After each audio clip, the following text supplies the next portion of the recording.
Greetings. My name is Michael Miller. This is a Michael Miller trademark training video out to you because you're watching. Thank you and welcome. It's meant for Michael Miller Pilates licensed affiliates, the Core to Core, and anyone interested in not only surviving but thriving as a Pilates instructor.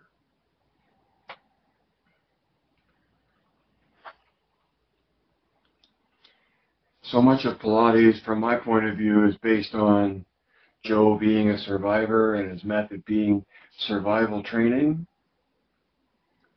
At the most basic, profound, essential level, that it becomes a gift from one human to humanity. And it's definitely having its impact. I've got two things today that are titles in the broadcast. And one is, why does symmetry matter? Why does symmetry matter? And these two shelves are near where my tea and phone are as I'm working out. And in both of these instances, I don't know if that'll pick it up or not. There you go. See that? It's a spiral, right? And when you turn it 90 degrees, well,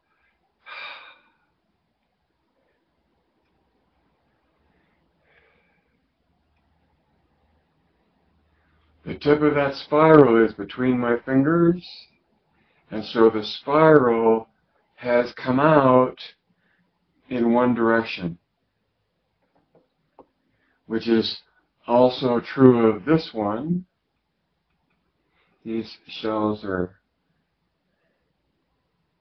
part of Sonia Wells's collection that she was so kind to share some energy with. See that? See, I can hold it at two different ends. So I can hold it around an axis, and you can see how this shell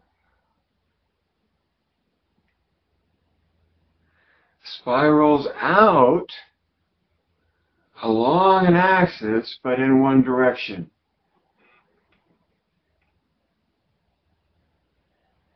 And then, of course, you know I will show you this one, this shell. And what's different about this shell, what is different about that shell? It's symmetrical. The axis through which it rotates, right? It's even. It's even.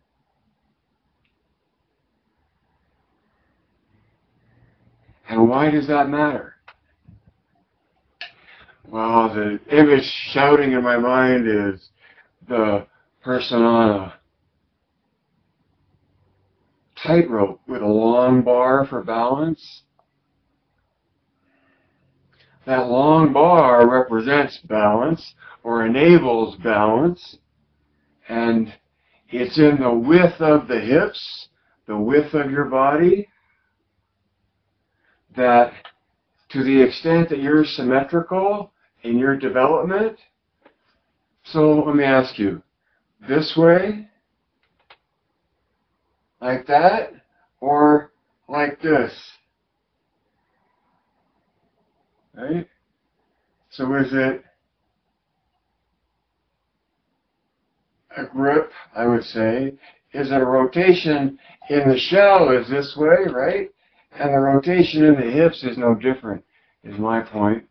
And recognizing that the biology is meant to have a symmetrical rotation around the axis at the hips.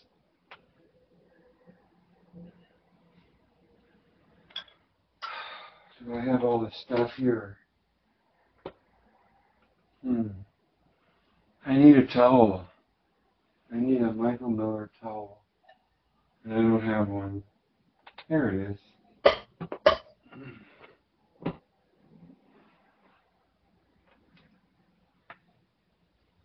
So if this is the roll, And this is where life shows up, where something starts growing, and it grows and gets bigger off to one side, right?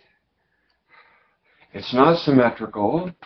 Why does symmetry matter? Which is the title of the one of the two titles today.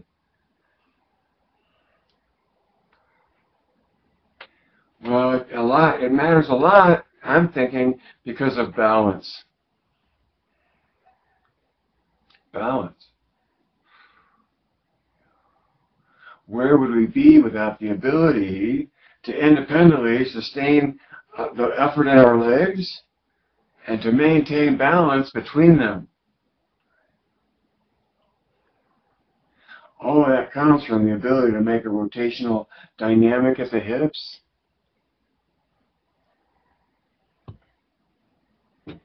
And while I'm using teacher's aids, and I hope I come back to where I was going to show something else.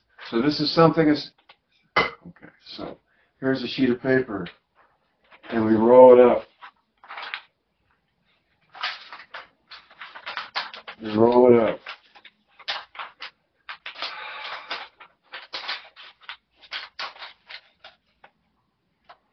So with a person or in a class is very effective. You waste a sheet of paper for everyone that participates in the exercise, but it's participation in the exercise and not just being told intellectually. And my challenge to everybody is, now you can't unwrap it, and you can't crunch it. And the objective is to wrap it up as tight as you can. Okay. So immediately, everyone goes to try to work it from the outside in to make it tighter. And at some point, the point of the exercise that usually children lead the way on is the intuitive response that they lift the finger for contact in order to create contact, and then they go internally to draw in the paper tighter from the inside out. See that? That's the core. That's the muscularity of the hips as I envision it from my point of view. And so this whole thing of it's funny because the paper's twisted in here. There. And that's the work of the Pilates instructor, to enable a better, deeper grip at the hips, and understanding that that grip is being drawn in from the inside, from close to the axis, from what becomes established as the axis. And to the extent that, all right, so I was talking about balance and having two legs and being able to move. And I forgot to comment about when you take this and represent it as the hips, okay, that's the grip at the hips you're seeking to engage, all right? And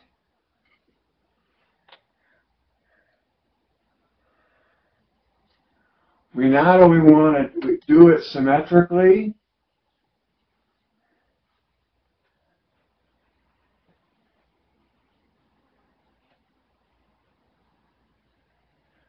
so here's this engagement. Is it like this at the hips? Yes. Is it like this at the hips? No. And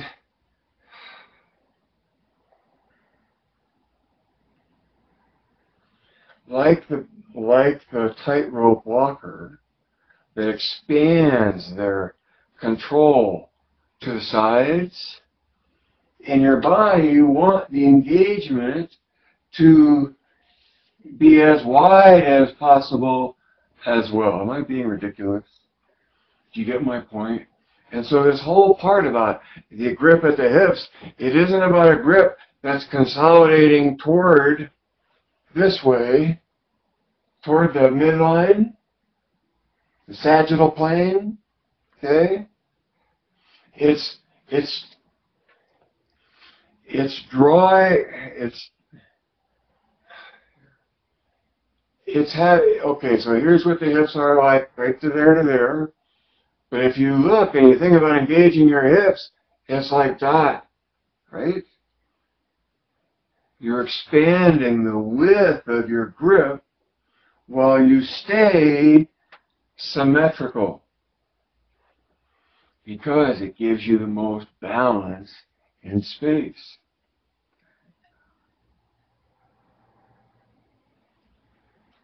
It seems pretty simplistic and rather abstract at the same time. That was my point number one. Symmetry, balance, the grip at the hip, and the widening of the grip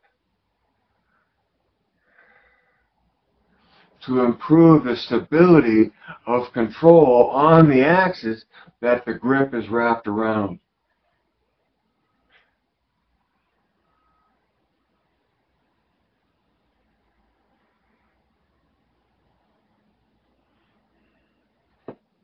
Okay,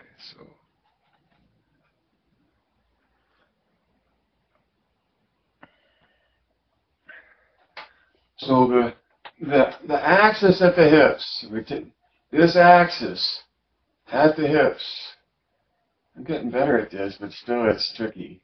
Okay? That's the end point of the axis.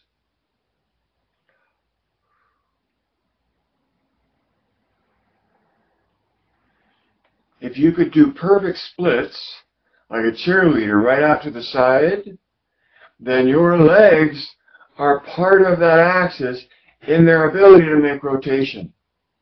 Just like if I hold my arms out, my arms are able to participate in that axis of rotation.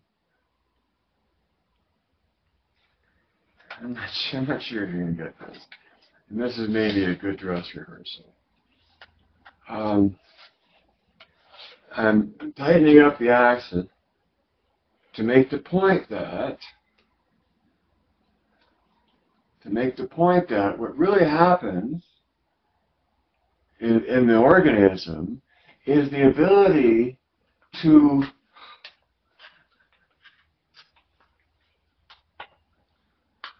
split that axis in two. The axis at the hips, the cheerleader with the legs straight out along that axis, right? And so that, and I'm reaching to the inside to pull from the inside out, that elongation of the line or twist from the hips breaks down into the leg and is the leg. See? So from the cheerleader in perfect splits out to the side, the body is moving from controlling at this hip axis to through legs, extending the rotation 90 degrees from the original axis. It goes from one axis to tearing it in two, to showing how it's the spiral of energy out the leg that then turns down off of that. So eloquent, right? And it's the balance between these two legs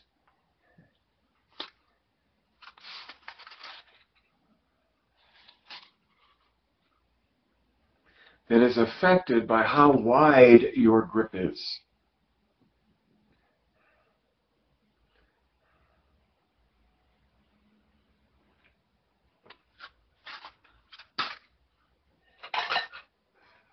Number 2.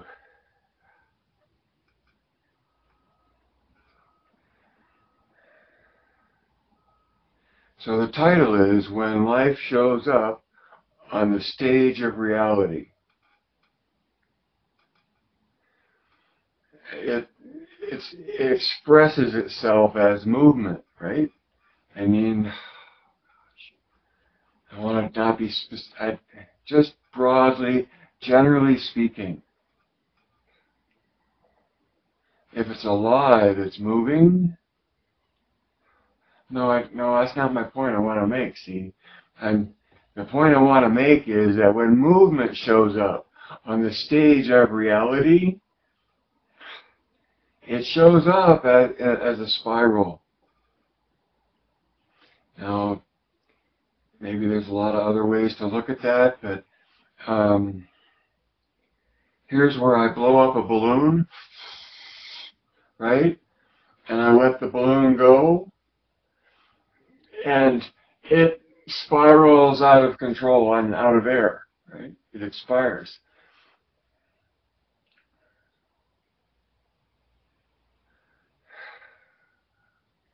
Without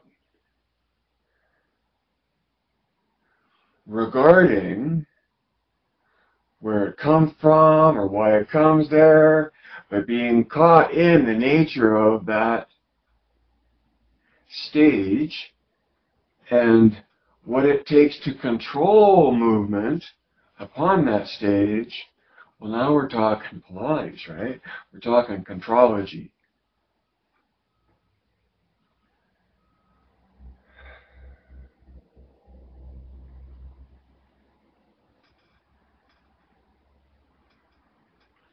So I would suggest that the depth of your control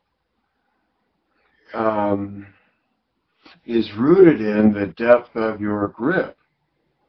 And by grip, I just mean the ability to make a grip and to make a rotational dynamic with that grip.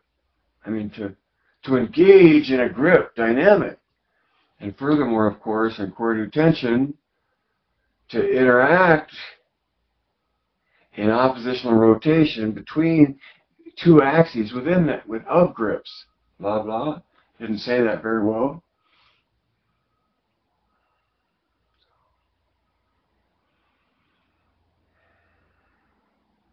When you exhale to prepare, and you're intellectually, in your mind, waiting for, like a scientist observing something outside of himself, for a reaction of some kind, but you're internally causing directing an awareness. I don't say you have to do this all the time, and I certainly don't either. But in the understanding that the quality of your exhale leads into the quality of an organic response, an autonomic response to breathe in. What I'm trying to, in this broadcast and this subject, attach to is that in that inhale, see it as an expansion, in a spiral.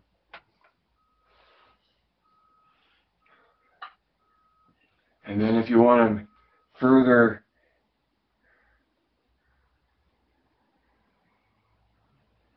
minute detail about breathing, boy, I think I said everything I had to say about anything in breathing, and I've been nowhere near having so much content to deliver as then.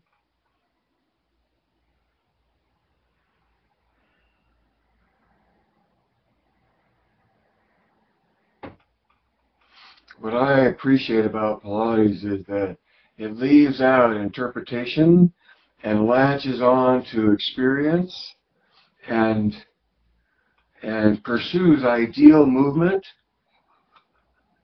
as a response to the reality that it finds itself in.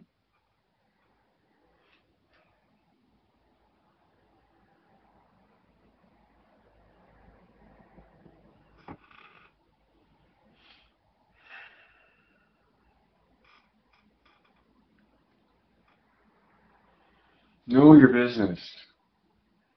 And for me, the business that I'm talking about is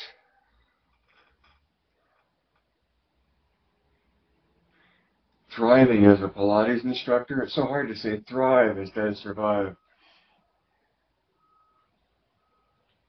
But one may lead to the other, and they may come hand in hand by a distinction. I heard someone make an eloquent statement about distinction, to where it either did or didn't rise to a level of concern or matter.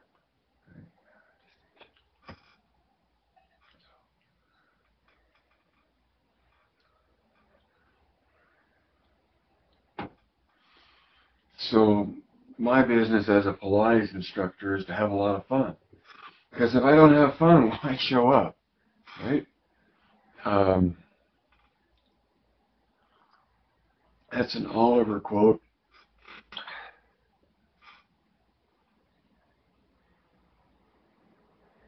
And if I'm not going to have fun, certainly my student is going to have fun.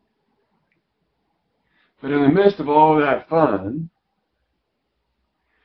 everyone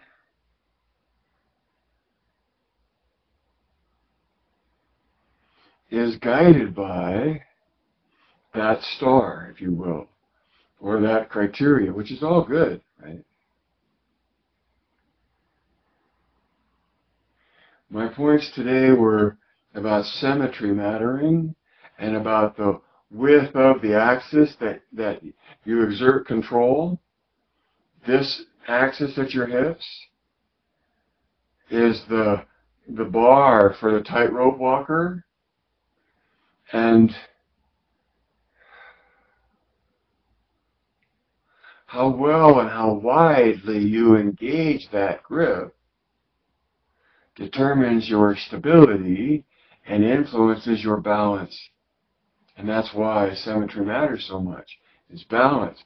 Because without that, see, and that's my number 2 point is, when movement shows up, it shows up in a spiral, and it certainly is evident through shells that growth around an axis occurs in some life forms, and that in some instances, not being a shell like this, but being a shell like this has its advantages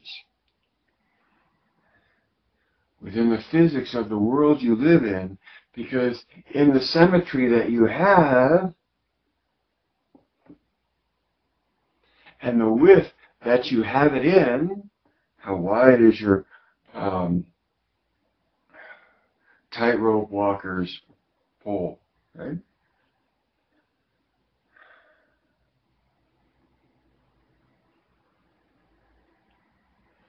Oh, and that was the esoteric point I didn't mention.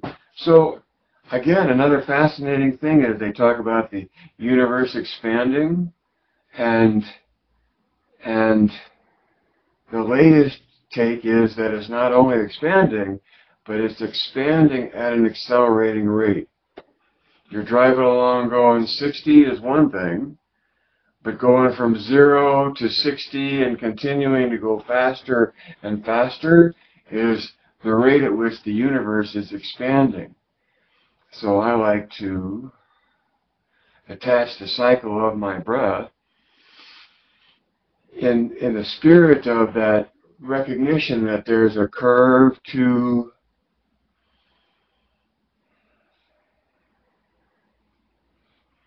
the way the engagement happens. Maybe, I don't know, maybe not for you. But, and maybe it's just idle fantasy in my mind, but I'm trying to recognize that I'm living in a reality that is accelerating in its expansion. And so I'm fancifully associating the rate of inhalation to have some kind of a distribution to its efficiency.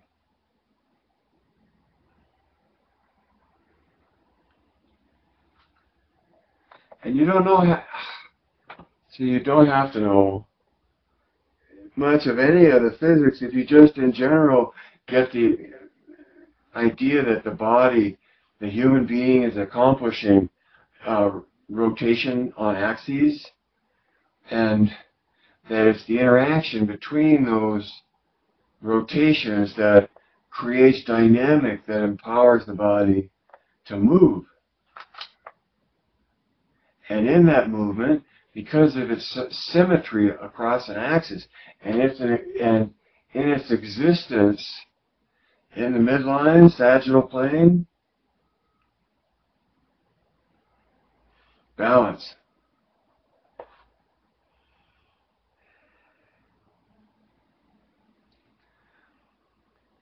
Life can't live forever.